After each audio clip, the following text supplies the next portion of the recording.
두 사람이 사진이 나와 있는데도 뭐 별로 그렇다, 대충 작다, 뭐 그저 그렇다라고 생각하는 사람들은 중도라고 보면 됩니다. 그럼 저는 이제 어떤 내용을 오늘 강의를 하냐? 최진 교수 당신은 뭐 하는 사람이냐? 주로 그 부분에 대해서 말씀드리겠습니다. 혹시 여러분 이분 아실지 모르겠어요. 딱 보면 얼굴을 보니까 상당히 성격이 고약한 것 같고요. 아주 고약합니다. 표독하고.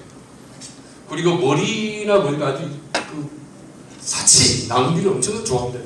이 팔목을 보면은 저 진주 목걸이도 그렇고 엄청나게 비싼 겁니다. 아주 유일한 취미가 남편 당자를 볶아먹는 건데요.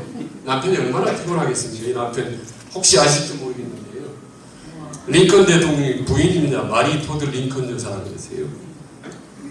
그 링컨 대통령이 기록이 몇 가지 있는데 그 중에 이제 키가 제일 큰 대통령 194cm이고 이 세계에서 유모가 제일 많은 대통령 그리고 세계에서 제일 못생긴 대통령.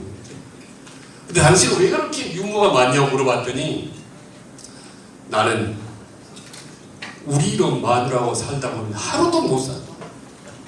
어떻게 해서든지 재밌게 살려고 억지로 웃다 보니까 유모가 많아졌다.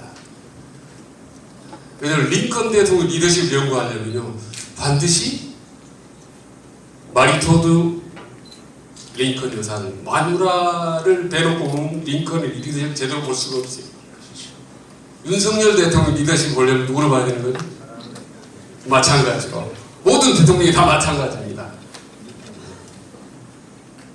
첫 보면 여성이지만 상당히 남성처럼 생겼어요. 특히 실물은요 앞니가 훨씬 더 튀어나왔습니다. 아주 말하는 거, 목소리, 모든 그 태도, 외모가 전부 남성적이죠. 그리고 남편하고 사이가 그렇게 좋지는 않겠네. 남편은 바람 피웠습니다. 물론 바람 열심히 피우다가 들켰어요. 그래서 이혼하다 우리 도저히 못 살다 했다. 남편이 그리고 우리 이혼은 하지 말고 각자 각방 쓰고 원래는 각층 썼습니다. 각층. 이 당신 2층 쓰고 나는 1층 쓰고 그리고 각자 하는 일 하자. 각자. 그때부터 이 여성은 남편을 모두 포기하고 자기 일만 몰두했어요. 남편은 여러분 아실지 모르겠어요. 프랭클린 루즈벨트 대통령, 32대 대통령. 그래서 남편 포기하고 자기 일만 몰두해서 오늘날 여성들의 복지, 장애인, 사회복지 모든 제도적인 법적인 틀을 다 마련한 여자입니다. 엘레나 루즈벨트 여사. 세계 최고의 퍼스트레이디죠. 조금 전에 여성 링컨 대통령 부인은 세계 최악의 퍼스트레이디. 그러니까 링컨 루즈벨트 대통령 리더십을 연구하려면 엘레나 여사를 연구하지 않으면 알 수가 없는 거예요. 여기서 혹시 여러분 아시는 분 있을지 모르겠습니다. 혹시 아는 분 있어요? 이 사람 모르겠습니까? 이 사람 오른쪽에? 잘 모르겠습니까? 네. 박정희 대통령이라고 알지 모르겠습니다. 40살 때인데 제일 인생에서 가장 힘든 시기입니다. 맨 왼쪽에 애를 안고 있는 여자가 이현란이라는 여자입니다. 죽고 못 산 3년 동안 이제 동거를 했는 여자인데 평생에 잊을 수 없는 여성이죠. 제가 박정희 대통령이 가끔씩 이렇게 만나서 술 한잔 먹는 여자를 보면은 제가 관찰한 바로는 다 저 여자를 닮았어요. 이화여대 아동심리학부 1학년 때 만났습니다. 168cm예요. 이북에서 내려왔습니다. 평생 죽고 못 살다가 그때 남노당 사건으로 걸려 들어가서 고문받고 막 나왔을 때입니다. 헤어질라 말라 할 때. 그러다가 1950년 이제 6.25가 터지는데요. 6.25가 터지면서 박정희 대통령 어때요? 다시 군으로 복귀하죠. 그렇죠? 그리고 저 여자와 정식으로 헤어집니다. 이현란과. 우연히 대구에서 봤거든.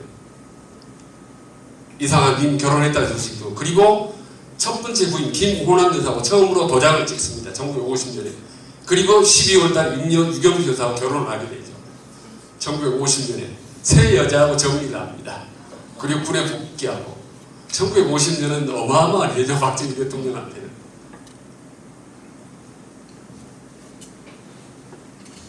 한눈에 봐도 참 잘생긴 여성인데요. 1950년대 후반쯤 되는 사진입니다. 딱 봐도 부잣집 여자. 혹시 누군지 아실지 모르겠어요. 누군지. 김대중 대통령 첫 번째 부인 차용희 여사입니다. 제가 청와대를 근무해 보니까 김대중 대통령 차씨가 많이 왔다 갔다 하더라고요. 차씨가. 그래서 왜 이렇게 차씨들이 많지? 어떻게 된 건지 알고 봤더니 첫 번째 부인 일가 친척인데 평생 잊지 못해요. 그 이효세 여사한테 허락받고 저 사진을 방에다 두고 제사도 지냈습니다. 평생 잊지 못하는. 그러니까 김대중 대통령의 리더십을 연구하는 차용희 여사, 그리고 어머니 공식적으로 2번 결혼했잖아요. 사실 3번 결혼했습니다. 어머니가 비혼의 여성이죠. 그리고 자기가 제일 좋아했던 여동생이 있었어요. 어렸을 때 죽었습니다. 그러니까 여자에 관한 한이 맺힌 사람이 김대중 여사예요. 어머니, 여동생, 마누라 할 것 없이. 여성부가 안 생겨나겠습니까? 여성 정책이 엄청나게 우대를 하지 않겠습니까? 과거의 어린 시절의 성장 과정의 심리학적 요인들이 훗날 대통령이 됐을 때 여러 가지 형태로 나타난다. 과거, 현재, 미래 인간관계, 연관성을 연구하는 게 제 전공입니다. 그게 한 사람은 더 하자면 여러분 혹시 이 사람 아실지 모르겠어요. 많은 분 아시죠? 노숙자 같잖아요. 노숙자. 예, 그쪽 다 아시죠? 손흥민 아버지입니다. 외모도 180도 다르고 생긴 것도 너무 다르고 성격도 너무 다르고 성격도 다르고 모든 게 완전히 달라요. 180도. 부자지간이지만 그러니까 서로 부자지간은 전혀 다른 스타일. 서로 부족한 부분을 메꿔주고 책임져주는.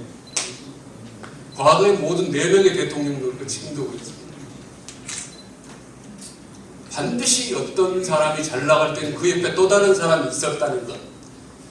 그리고 그 사람에게는 뭔가 과거에 결정적으로 심리적으로 영향을 주는 사람이 있었다는 것. 그리고 서로 반대되는 사람끼리 만나야 시너지가 난다는 것. 그게 이제 저 전공의 박사학위 논문입니다. 사실. 그래서 대통령 리더십을 전공하지 않지만 어떻게 보면 정치 심리학을 공부한다 뭐 이렇게 얘기도 많이 합니다. 그래서 제가 이 시간에 말씀드리고 있는 사람 대부분 이 3사람이 제 이론적인 틀입니다. 여러분들 너무 잘 아시는 프로이드, 칼 융, 라스웰이죠. 이게 제 박사학위 논문이고 모든 정치를 분석할 때 그리고 오늘 말씀드릴 때는 3사람 분석 틀입니다. 어떤 분은 예를 들면 뭐 우리 선생님의 리더십을 한번 저에게 뭐 김학명 교수님한테 제 리더십을 한번 연구해 주세요. 혹은 윤석열 대통령 리더십을 분석한다 하면 저는 프로이를 통해서 일단 과거를 봅니다. 과거. 이 사람이 옛날에 무슨 일이 있었지? 윤석열 대통령이 초등학교 때, 중학교 때, 고등학교 때 무슨 일이 있었는지 보죠. 김학명 교수님 과거에 부자였는지 가난했는지 아버지가 엄격했는지 아주 따뜻한 분이었는지 과거를 봅니다. 과거 얘기를 듣고 분석하면 거의 절반은 끝납니다. 분석이. 그 사람에 대한 리더십 분석이. 그 다음에 이제 성격을 보죠. 현재의 성격이. 칼륨이다. 당신은 내향형이야. 혹은 외향형이야. 라고. 그러면 당신은 앞으로 어떻게 할 것인지. 이를테면 쉽게 문과 스타일인지 이과 스타일인지. 헤럴드 라스웰이라고 유명한 사람입니다. 정치 심리학의 원조죠. 그래서 저는 이 3사람을 통해 항상 과거, 현재, 미래를 봅니다. 문재인 대통령이 어떤 사람의 리더십? 과거에 무슨 일이 있었어? 군대 가면 제일 힘든 훈련인데 화생방 훈련하고 수중폭파 훈련이 제일 힘들다가 근데 그 훈련에서 유일하게 둘 다 최우 수상을 받았어. 문재인 대통령. 와, 엄청나게 독하고 센 사람이네. 그 사람의 성격은 내향형이야. 무지하게 참고 견디는 내향형, 칼융의 그 사람 스타일은 상당히 오래 하겠다. 정치를 길게. 네. 행정가의 스타일과 이렇게 과거, 현재, 미래를 분석하는 거예요. 항상 제가. 모든 사람은 CEO든 대통령이든 그 누구든 간에.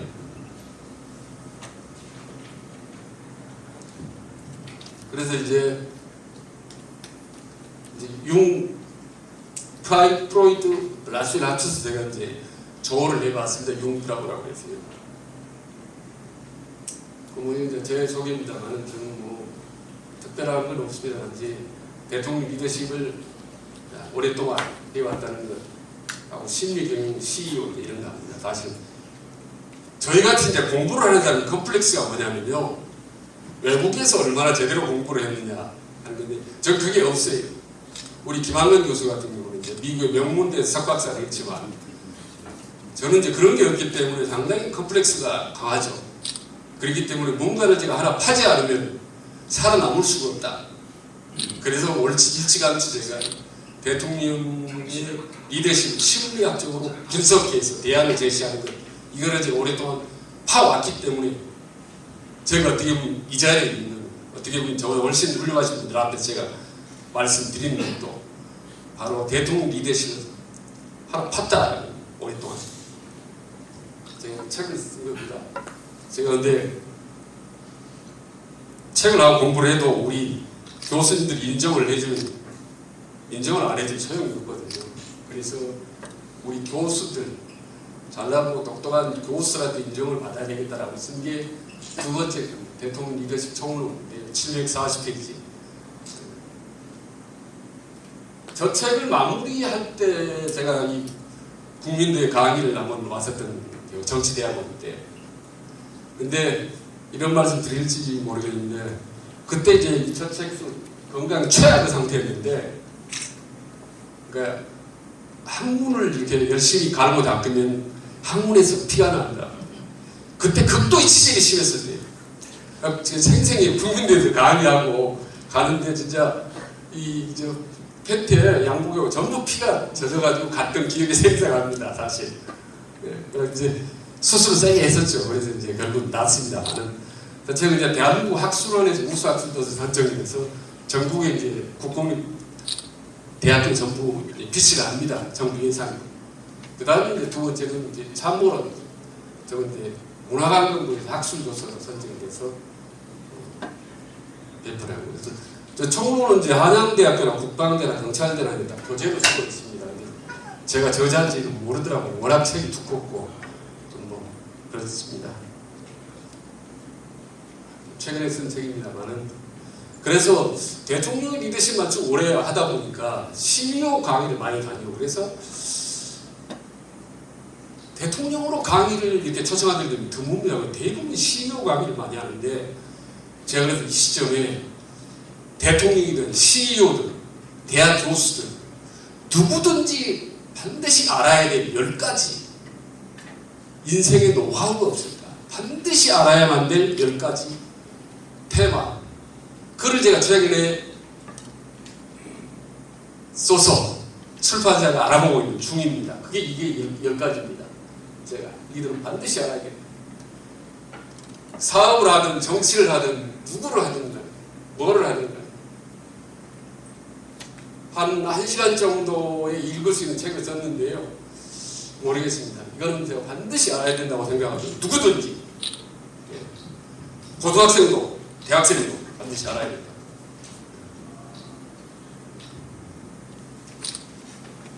그리고 이제 하다 보니까 저는 이제 별것도 다 이런 것도 합니다.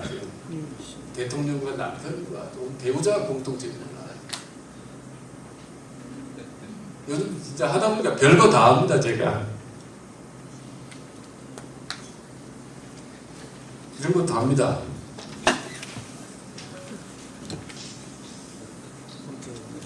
이제 오늘 이제 전공, 제가 오늘 들어가는 거, 이 앞에 제가 정치 심리학 한다는 얘기고, 심리학이 얼마나 중요한지를 얘기를 말씀드렸는데, 오늘 드리고자 하는 이제 말씀인데, 주제입니다. 리더십이 들어가지 않습니까? 리더십. 대통령의 리더십, 스포츠맨십, 젠틀맨십, 멤버십, 십자가 들어가지 않습니까? 10이 들어가는 건 전부 심리 상태라고 보면 됩니다. 그러니까 대통령의 리더십은 대통령이 될 만한 정신 자세, 심리 상태 돼 있어 얘기거든요. 정치인의 리더십은 정치인이 될 수 있는 심리 상태가 돼 있어, 정신 자세가 돼 있어, 이 얘기입니다. 십자가 들어가면 전부 다. 그러니까 리더십을 연구한다면 심리학적인 원리, 최소한 기본을 알아야 되는 거죠. 아까 프로이드, 용, 라스웰. 그래서 이 기본을 통해서 제가 대한민국의 한 80여 년 역사를 아주 짧게 쫙 훑어가기로 정치심리학적 관점에서 바라본 대한민국 역대 대통령의 역사를 한번 쫙 쭉 훑어보는 거죠. 이승만 대통령 하야하고 망명이죠. 아시죠? 12년 동안 집권하고 그만두고 하와이로 갔어요. 90살 세상 떠났습니다. 네. 윤보선 대통령이 바로 4.19 이후에 물려받았죠. 내각자에서 대통령이 했죠. 이분은 어땠습니까? 임기 채웠습니까? 하야했죠. 1년 5개월 동안 했습니다. 5.16 쿠데타 때문에 그만둔 거 아닙니까? 그렇죠? 그 다음에 박정희 대통령이 정권을 잡았죠. 박정희 대통령은 어땠습니까? 11.6 때 돌아가셨죠. 피살했습니다. 좀 표현이 좀 셉니다. 서거라고 표현을 하지만은 정확히 임팩트 있게 말씀드리겠습니다. 총에 맞아서 돌아가셨기 때문에 피살인 거죠. 그 다음에 청와대 대통령이 물려받았죠. 임기 채웠습니까? 못 채웠습니다. 8개월 만에 그만두었습니다. 12.12 쿠데타가 일어나서 전두환 대통령이 정권을 잡았죠. 뭐 전두환 대통령 임기는 채웠습니다만 어땠습니까? 임기 채우고 난 다음에는 구속됐었죠. 2년 정도 감옥에 있었는데 백담사까지 하면 3년 넘게 감옥 생활하는 다른 모습. 오태우 대통령도 구속됐었죠. 그렇죠. 근데 사실 이거 엄청 무거운 내용은 아닌데 어떻게 하다 보면 그렇게 됐습니다. 편하게 들어봐 주시기 바랍니다. 봐주시기 바랍니다. 김영삼 대통령 어땠습니까? 아니 무사했어. 표현은 무사했다는 표현을 쓰고 싶어요. 아슬아슬하게 별 문제가 없었습니다. 김대중 대통령 어땠습니까? 무사하셨죠. 두 분. 근데 저는요 이런 생각을 합니다. 만약에 김영삼 대통령의 아들 김현철 씨가 감옥에 가지 않았더라면, 김대중 대통령의 아들 3명이 감옥에 가지 않았더라면 두 분도 혹시 감옥에 갈 수 있었을 수도 있지 않을까 라고 생각합니다.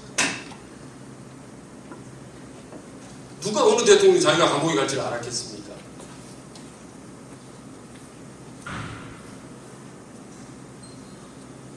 여러분이 다 아시죠?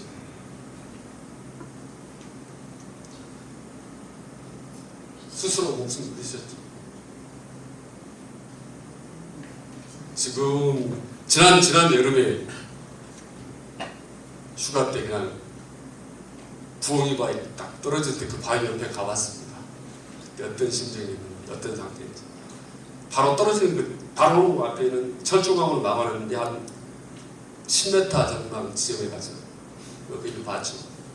올라간 지점. 어떤 심정에서 어땠을까? 이명박 대통령 구속되셨죠. 그제 나와서 청계천 돌아다니셨지만 박근혜 대통령 탄핵 구속. 탄핵하고 하야하고 어떤 차이가 있습니까? 잘 아시죠? 하야는 그냥 자기가 그만둔 거고 자기에 의해서, 탄핵은 타에 의해서 그만둔 게 큰 차이 아니겠습니까?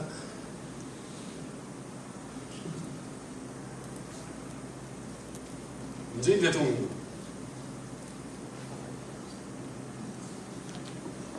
퇴임한 1년 남짓 됐으니까 윤석열 대통령이 재임 중입니다. 이게 대한민국의 이제 역사입니다. 일단 여러분이 겪어오신. 자, 그러면 이승만 대통령 하나, 둘, 셋, 넷, 다섯, 여섯, 일곱, 이거 13명이에요. 그쵸? 13명의 대통령 우리는 겪었는데 자, 여기서 현직은 빼죠. 일단 현직 대통령. 이걸 지금 계산해 보려고 해요. 우리나라 대통령이 역사를 흑역사와 배경을 하면 수학적으로 계산해 보려고 합니다. 산술적으로 계산해 보려고. 현직 대통령과 빼고 퇴임한 지 1년 딱 됐으니까 빼죠. 그 좀 우리나라 하도 정치가 격변치기 때문에 어떻게 될지 모르잖아요. 1년, 2년 후에 또 뭐 세상이 어떻게 변할지 모르잖아요. 좀 지켜봐야 돼요, 이게. 그 두 사람 빼는데 동의하십니까? 두 사람 빼면 그럼 11명이에요, 11명. 11명 중에 무사한 사람은 2명이래요. 그쵸? 김영삼, 김대중 어땠든 간에 무사한 건. 그러면 이렇게 계산해 보자고요. 한국 대통령이 실패할 확률은 11분의 9 아니겠습니까? 곱하기 100을 하면 81.8288% 나온다는 거예요. 11명 중에 9명이 죽거나 감옥에 가거나 다치거나 자살하거나 비운의 삶을 결말을 맞이했다. 그럼 우리나라 대통령이 실패할 확률은 산술적으로 80%가 넘는다라는 뭐 유추 해석이랄까? 산술적으로 보면 그게 가능하다는 얘기죠.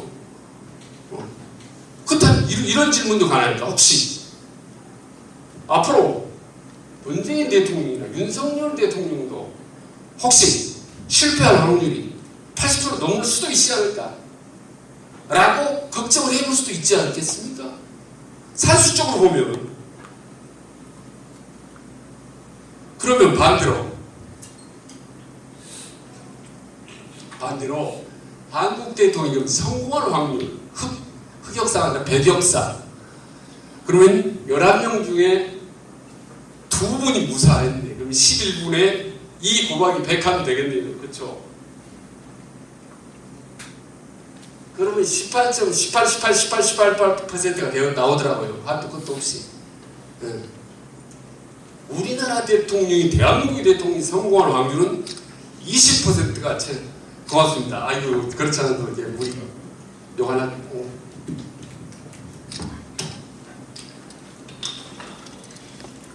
지금 볼게요.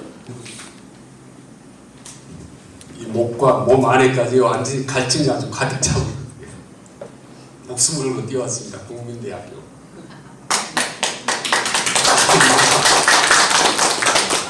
아주 정릉역에 택시 타고 내려오는데 거기는 또 119가 막 오면서 차가 또 통제시키고 거기를 택시 타려고 달려가니까 그 교통 순경들이 나한테 불러가지고 당신 저리 가라고 소동을 일으키고 왔습니다. 그러니까 이 강의가 의미가 있어야 돼요. 오늘. 여기까지 동의하시죠? 혹시 만약에 이제 말씀 도중에 이건 아니다, 그건 틀려, 뭐 이렇게 해도 괜찮습니다. 저한테 즉석에서. 그럼 이제 길게 답변 안 하고 그냥 자연스럽게 제가 넘기겠습니다. 여러분들이 이제 반응을 보시기. 그래서 만약에 상당히 동의가 있다, 일리가 있다 그러면 고개도 끄덕끄덕 해주시고, 아 이게 좀 아니다 그러면 대답 고개를 가로로 좀 지어주시고, 그래야 제가 반응을 봐가면서 말씀드릴 수가 있습니다. 자, 이렇다는 얘기입니다. 우리 역사가. 그러면 이런 역사인데 우리나라가 대한민국에서 10권 세계 10권 국가라는 게 참 대단한 거죠. 참 위대한 겁니다. 자, 그러면 여기서 왜 이럴까? 이거를 이제 아마 알아보려고 합니다. 왜 이런 어마어마한 수치가 나오는지, 왜? 도대체 왜 다 실패했는지, 그럼 성공하려면 어떻게 해야 되는 건지.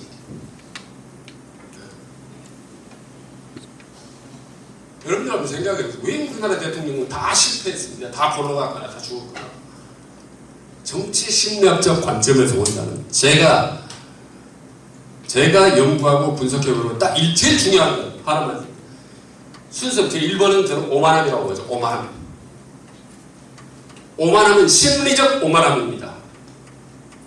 무슨 말씀이냐면 커피 테이크아웃하고 밖에 가서 설렁탕 먹고 곰탕 먹고 이런 건 겸손한 거 아닙니다. 겉으로 한 마음속이 되게 오만한 거거든요. 우리나라 대통령들이. 왜 오만해지 대통령은? 여러분 한번 생각해 보세요. 저는 이제 의전과 경호 때문이라고 보는데 과잉 의존과 과잉 경호. 여러분도 어디 가서 대접을 받는데 한 달 내내 특별한 대우를 한다. 화장실대로 마음대로 못 가면 대통령 경호원한테 얘기해야 된다. 화장실 간다. 어떤 일이 벌어질지 모르겠어요. 화장실까지 따라가야 되고. 제가 영암 배웠는데 옛날에 영암 군수가 보니까 군수가 화장실 가는데 영암 군수 4만 5천 명이 됩니다. 5명이 화장실 입구에 서 있더라고요. 결제 받으려고 비서실장 서 있고 면담자가 5명 서 있더라고요. 영암 군수가 화장실 소변 보러 가는데 5명 서 있더라고요. 대통령은 오죽하겠습니까? 특별 대우를요 한 달, 2달 받다 보면 자기도 모르게 왕이 돼버린 왕, 심리적으로 왕이 돼버린 왕. 그리고 오만하게 되는 거죠. 오만하면 어떤 현상이 생기느냐? 제일 먼저 생기는 현상이 쓴소리를 듣지 않습니다. 쓴소리 직원, 감히 왕에게 쓴소리를 직원을 해. 그걸 안 듣고 또 그걸 알아야 참고 내가 직원 쓴소리 잘못하면 골로 가겠다는 거 압니다. 그러니까 안 합니다. 그렇게 해서 심리적인 왕위를 오만하는 거죠. 두 번째는 저는 분열하는 것. 일종의 파워 게임, 권력 암투. 권력 있는 곳에 암투가 있거든요. 대통령이라는 어마어마한 권력이 있기 때문에 바로 제가 온몸에 느꼈습니다. 그러니까 새 정부의 권력이 한 복판에 있었기 때문에 누구보다 느끼죠. 언론에서 볼 때는 저 사람들은 누가 보더라도 대통령이 최측근이야. 그 두 사람이 치열하게 싸운단 말입니다. 그 가운데 있었어요. 지금도 정치하고 있어요. 얘기를 못하겠지만 그 중간에서 충동살동하죠. 아주. 대통령이 1급 정보들을 밖으로 계속 새길래 계속 추적을 해봤어요. 그래서 결국 그 최측근에게 나가더라고요. 최측근의 아버지의 아들이 출기자더라고요. 그게 그한테 날리더라고 정보를. 기가 막힙니다. 여권은 제일 중요한 게 이제 내부 분열이죠. 내부 분열. 내부 제일 무서운 거죠. 윤석열의 지지도가 떨어진다. 밖에 대통령 지지도가 떨어진다. 무조건 저는 첫 번째가 일본이고 내부 분열입니다. 이준석이 싸울 때가 제일 내려갔었어요. 티격태격할 때 지지도가 뚝 떨어졌고 요번에 최근에 전당대회 할 때 내부적으로 뭐 윤심파동이 뚝 떨어지고 그렇죠. 내부에서 파워먹기인가 뭐 윤핵관인 것도 내부 밖에 사고 안 하고 누굽니까? 저 이태원 참사 때 지지도 별로 안 떨어졌습니다. 내부 분열이 뚝 떨어지고요. 세 번째가 정치 제일주의라고 봅니다. 정치만 하는 거죠. 대통령.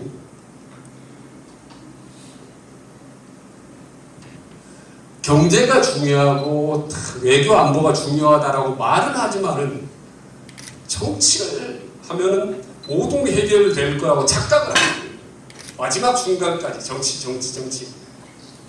말로는 민생, 경제, 외교 안보 얘기하면서도 해외 가서도 국내 정치, 야, 걔 어떻게 됐어? 이렇게 저는 해외 정치하는 거죠. 그러면 이제 답은 나올 수 있지 않겠습니까? 성공한 대통령이 되려면 어떻게 하는지는 너무 심플하지 않겠습니까? 저 반대로 하면 되는 거예요. 반대로. 겸손하면 되는 거고요. 분열의 반대로 뭡니까? 간단합니다. 통합하면 되는 거고요. 민생 제일주의 하면 되는 거예요. 근데 민생 제일주의 의미를 잘 모르는 것 같아요. 사람들이. 양쪽 여야가 민생을 열심히 챙기고 서민들과 함께하는 모습을 보여주고 이게 민생이 아닙니다. 이거는 그걸 뭐라고 하냐면 민생쇼라고 하죠. 그래. 민생쇼고 뭐 민생 챙기기라고 하죠. 근데 여기서 민생 제일주의는 민생 다걸기입니다. 모든 걸 다 민생에 바치는 거죠. 시장, 성문시장 말고 다른 시장 돌고 민생 관련된 법안, 제도, 정책 모든 걸 올인하는 것. 이게 민생 제일주의입니다. 외교, 안보, 국방 다 두 번째고 민생에 올인하는 것. 이 세 가지는 성공한 대통령이 될 수 있다라고 보는 거고요. 뭐 이제 일단 큰 화두만 말씀드리겠습니다. 그리고 그러면 세상이 변했다. 뭐 거의 지금 끝나갑니다. 후반부니까요. 편하게 들으시면 됩니다. 대한민국 정치가 이제 많이 달라졌다고 보는 거죠. 옛날하고 다르게. 특히 제일 변한 게 뭐냐? 가장 달라진 정치 관심 있는 분은 아셔야 됩니다. 지금 시대가 강력한 중도 시대가 도래했다고 보는 거예요. 저는 양극단의 정치가 심화될수록 서로 양쪽이 죽자 살아 싸울수록 중간지대에 있는 중도층의 역할이 커진다. 이 세계적인 현상인데, 세계적으로 다 브라질도 좌우가 치열하게 싸우고 트럼프도 바이든하고 치열하게 싸우고, 그렇죠? 우리나라도 다 치열하게 싸우지 않습니까? 근데 세계적으로 전부 승부가 박빙으로 납니다. 브라질도 1.1% 났고, 바이든도 그렇고, 우리나라는 0.73%, 지난번에도 우리 당대표도 그렇고, 다 박빙 시대예요. 중도층의 어떤 흐름인지를 알지 못하면 앞으로 분석하기 힘들다. 그래서 제가 2년 전부터 334 구도로 갖겠다. 보수가 30, 진보가 30, 중도가 40이라고 그러는 거예요. 마지막 중도 40%는 막판 누구나 정치인이나 CEO나 누구나 BMW를 갖고 싶어 한다. B는 비즈니스다. 비즈니스. 내일, 마이 비즈니스 내일. 내일이 제일 중요해요. 여기 앉아 계신 제 강의를 듣지만 무의식속에서는 내일 여러분이 하고 있는 일이 제일 관심이 많죠. 최근에 강의하는 내일하고 무슨 상관이 있지? 내하고 어떤 도움이 되지? 이거 생각하는 거죠. 여러분 무의식속에. 네. 국민들도 마찬가지예요. 윤석열 대통령 일본을 갔어.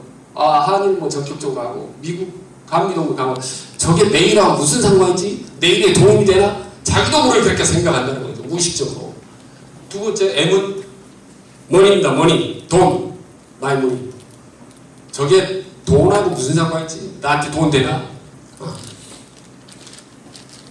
모든 흐름입니다. 김남국 비트코인 하잖아요. 가상화폐. 그죠? BMW 심리거든요. 옛날에는 정치인 권력만 갖고 있으면 돈이 따라오지 않습니까? 요즘 그렇지 않아요. 돈 따라 권력 따라오기 때문에 돈도 권력도 갖고 돈도 갖고 내일도 챙기고 다 아는 거거든요. 다. 오스와 클럽? 다 전부 다 머니예요. 머니. M은 W는 웰빙이라고 하죠. 웰빙. 행복, 건강인데 저는 요즘 뭐라고 하냐. 웰빙은 집이라고 하냐. 집. 요즘 모든 행복을 찾고는 집 갖고 있어. 그거 얼마짜리야? 강남에 있어? 강북에 있어? 몇 채 갖고 있어? 이 집. 그래서 일, 돈, 집, 일, 돈, 집, 빅, 최우선인 시대. 누구나 여기 앉아 계신 여러분, 저나 윤석열 대통령이나 김남국이나 이재명 대표나 누구나 다 머릿속에. 그래서 선거를 나갈 사람은 유권자들한테 내가 당선이 되면 여러분들 하는 일에 무슨 도움을 줄 수 있지, 무슨 돈이 되는 건지, 그쵸? 어떤 집값이 어떻게 되는지 이걸 설명을 해줘야 되죠. 그래야 상대방 나하고 움직이는 거죠. 사업을 하려면 상대방 나하고 거래하면 너 하는 무슨 일이 잘 돼, 너 이렇게 돈이 생길 거라, 너 집 관련되면 이렇게 좋은 일이 생길 거라고 세 가지와 관련된 걸 이야기를 해줘야 사람의 마음이 움직일 수 있다라는 겁니다. 이것도 이 정도에서 멈추겠습니다. 그리고 이제 한번 이제 뭐 선거 얼마 안 남았으니까 선거를 뭐가 결정하겠느냐. 예, 3대 변수라고 하는데 저는 변수를 잘 쓰지 않습니다. 변수나 구도나 이런 표현을. 왜냐하면 그건 정치공학적인 용어이기 때문에 저는 일종의 이제 큰 흐름, 내년 총선을 좌우하는 세 가지 큰 흐름. 첫 번째로는 이제 민생 심판이라고 보는 거죠. 윤석열 대통령 민생을 잘해서 못했어 라는 절대평가. 야당이 잘해서 못해서 상관없어. 죽었어. 대장동 개입 상관없어. 윤석열 대통령 당신 민생 제대로 챙겼어? 이 부분에 대한 심판과 평가가 내려진다고 봅니다. 그 지금 현재는 몇 점이냐? 여론조사라고 보는 거죠. 35점 정도 돌아보는 거죠. 40점 넘으면 그때가 저는 과반수 득표의 가능성이 높다고 보는 거예요. 지지율이 지금 40% 넘는다면. 네. 민생. 저게 얼마나 중요한지 뭐 민주당도 뒤에 민생 붙여놓고 하고 대통령도 입만 열면 민생하는데 저게 왜 중요하고 뭔지를 한 시간 내내 설명을 해주고 싶은데 그럴 기회도 없기 때문에 일단 민생 심판한다라는 거고, 두 번째로는 중요한 건데요. 총선 주기론입니다. 무슨 말씀이냐면 총선 때마다 주기가 있거든요. 지난번 총선 때 민주당이 압승을 거뒀잖아요. 그쵸? 여권으로 하면 180석 정도 됩니다. 근데 4년 후에 다시 이초번 총선에 또다시 완전히 민주당을 몰표를 준다? 이 주기는 쉽지 않습니다. 주기론이라는 게 있어요. 우리 경영님이 너무 잘 아시지만 대통령 선거도 주기론, 맥박이론처럼 맥박이론. 제임스 바버는 퍼스트 이론, 맥동, 박동 이론, 맥박이론이라고 있습니다. 저는 이제 파도 이론이라는 게 파도처럼 쓴다라고 해서 여기도 이제 주기론이라고 10년 주기론, 뭐 대통령 뭐 이런 거 많이 있지 않습니까? 총선 주기론 했기 때문에 이 주기론에 있어서는 대개 민주당이 만만치 않죠. 불리하다고 볼 수 있죠. 지난번에 워낙 압승을 거두었기 때문에. 네. 민생 심판로 한다면 윤석열 대통령이 좀 불리하지만 총선 주기론으로 하면 민주당이 불리하단 말입니다. 여기까지만 딱 해서 지금 자꾸 나오는 게 요즘 여론조사라고 봐요. 그 여론조사 보면 거의 팽팽하게 나오지 않습니까?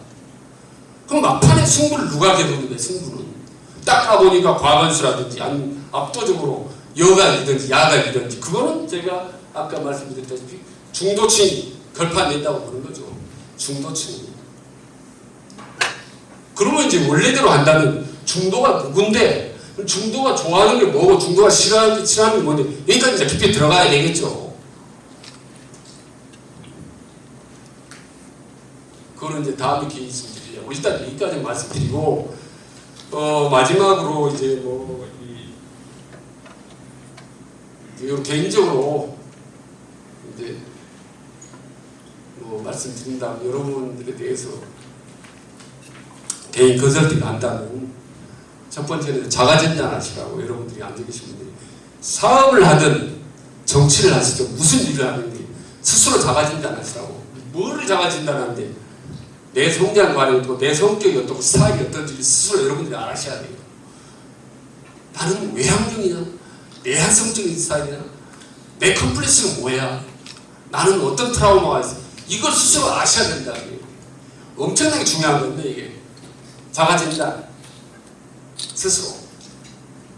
여기 앉아 계신 분들 그 정도는 다 이제 하셨겠지만 2단계로는 리더의 조건을 갖춰야 된다.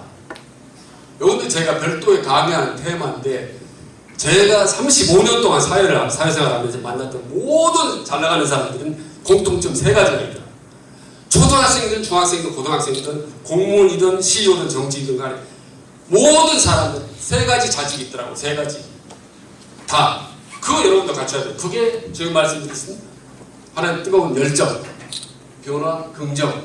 뭐 열정, 변화, 긍정의 DNA라고 할 수 있고, 열정, 변화, 긍정의 에너지라고 할 수 있고, 열정, 변화, 긍정의 리더십이라고 할 수 있죠. 열정 뭐냐? 이제 지표가 있고 여러 가지 복잡합니다. 생략하고 간단하다 얘기할 때, 열정 뭐냐? 너 새벽 몇 시에 일어나는데? 이렇게 답을 되는 거죠. 새벽 몇 시에 일어나는데? 5시에 일어나? 며칠이야?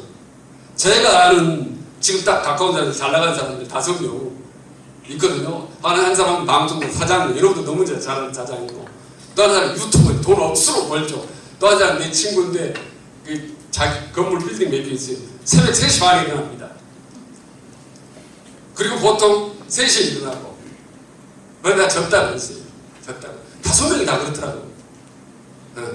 또 한 사람, 그 사장은 여러분 너무 잘하는 사람이 2시 반에 일어나요. 보통 기가 막히더라고요. 몇 시에 자니까 9시에 자는데, 늦으면 뭐 10시에 잘 수도 있고. 여러분 몇 시에 일어나는데? 열정 지수예요. 6시에 일어나면 그거는 새벽형으로 안 치러주더라고. 열정으로. 최소 5시에 일어나는 거예요. 제가 제일 못하는 게 일본인데, 열정. 타고난 올빼미이기 때문에 피하는 노력도 잘 안 돼요. 매일 노력하고 있습니다. 열정. 두 번째는 변화죠. 변화. 끊임없이 변화, 지향적, 변혁적 리더십 많이 들어봤죠. 스스로 변화는 변화의 리더십 중에 핵심은 주특기를 얘기하면 주특기가 있냐. 남보다 더 잘하는 것 말고 남이 하지 않는 것, 뭐가 하나요? 남이 하지 않는 그건 엉뚱하고 말도 안 되고 하찮은 것일수록 어필이 되고 성공할 가능성이 높다라고 봅니다. 제가 아는 사람은 바퀴벌레에 대한 치만 쓰는 사람이에요. 대한민국 최고죠. 제가 대한민국 대통령 리더십 왜 최고인지 아십니까? 저밖에 없거든요. 저밖에 없어요. 혼자 하는 거예요. 다. 이거 최고입니다. 이게 30년 동안 혼자 하는 게 뭐가 있는지 여러분, 그게 아주 우스꽝스러운 것일수록 승리할 가능성이 높다. 변화, 긍정으로, 그러니까 뭐 잘 아시다시피 잘 웃는 거죠. 제가 진짜 강 15년, 20년을 다니면서 맨 앞자리에서 제 강의도 잘, 재미도 없고 제가 생각해도 무지 재밌고 딱딱한데 앞에 앉아서 웃는 사람들 있지 않습니까? 100% 다 잘 나간 사람들이었어요. 부자였거나 다 알아보면 강의 끝나면 그 앞에 앉은 사람 누굽니까? 제가 다 물어봐요. 항상 웃는 사람들, 진실 웃는 사람 주시고 제 35년 경험입니다. 시도 때도 없이 잘 웃는 인간 치고 잘 못 나가는 사람 딱 한 명도 본 적이 없습니다. 진짜로. 네. 저도 많이 노력하지 웃으려고. 두 번째 대통령 정부한테 살아남았을 때가 변화 긍정인데 열정, 새벽이라는 게 너무 어렵더라고요. 이 세 가지 리더 조건 여러분 갖춰야 되는 겁니다. 스스로 점수를 10점 만점에 몇 점이 그러죠. 그 다음에 정치 심리학 원리를 알았으면 좋겠다는 걸 아까 말씀드렸고, 프로이드나 융, 라수엘의 기본 원리, 그냥 한 30분 정도 들으면 알 수 있는 그 정도는 알아야 된다는 말씀이고, 그 다음에 셀프 리더십. 여러분들은 이제 어떤 리더십 어떻게 하냐. 그 셀프 리더십은 뭔데? 라고 말씀드리면 모든 게 감성 시대라고 보는 거예요. 정치도 감성. 정치, 감성, 경영 다 PR, 이미지, 대중 이 모든 걸 다 해서 하나만 딱 보면 말입니다. 말, 화법. 말만 잘한다 성공. 윤석열 대통령 정치가 축치고 힘들어도 못해도 국민들한테 감동을 주는 말만 하면 국민들이 이해해 줍니다. 근데 아무리 정치가 옳고 똑똑해도 국민들이 설득을 하지 않고 자기 혼자 한다? 국민들이 그 용서 못해요. 아무리 네가 하는 일이 옳고 똑똑해도 우리한테 양해를 구하지 않아? 그럼 국민들 화가 나요. 감성적 셀프를 하고 마지막에 관계 리더십 한다는 것이 이상 여러분들 꼭 5단계 거쳐서 꼭 성공을 하시기 바랍니다. 관계 리더십 스펙. 지금 여러분들이 이제 스펙, 인맥, 조직 쌓기 위해서 나름대로 노력을 하시지만 제가 보기에는 그거는 극히 일부라고 보는 거죠. 극히. 우리나라 정치 미래 여러분들이 미래 지도자고 지금 여기 있는 분들이 또 많이 활발하게 정치를 하는 분인데 이분들을 보면 희망이 샘솟습니까? 희망이 샘솟아요. 아니면 좀 깎아봅니까? 희망이 샘솟기를 바라고 특히 여러분께서 정치를 주도적으로 하셔서 대한민국의 밝은 미래를 이거 그냥 생략하면 뒤로 넘어가는 건데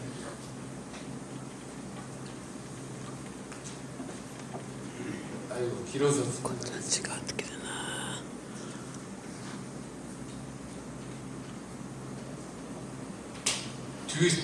뒤에 건너뛰어서 인사말을 말씀드리려고 했는데요. 여러분들 여기까지 하셔서 하시는 일마다 잘 되기를 바라겠습니다. 여기서 마치겠습니다. 고맙습니다.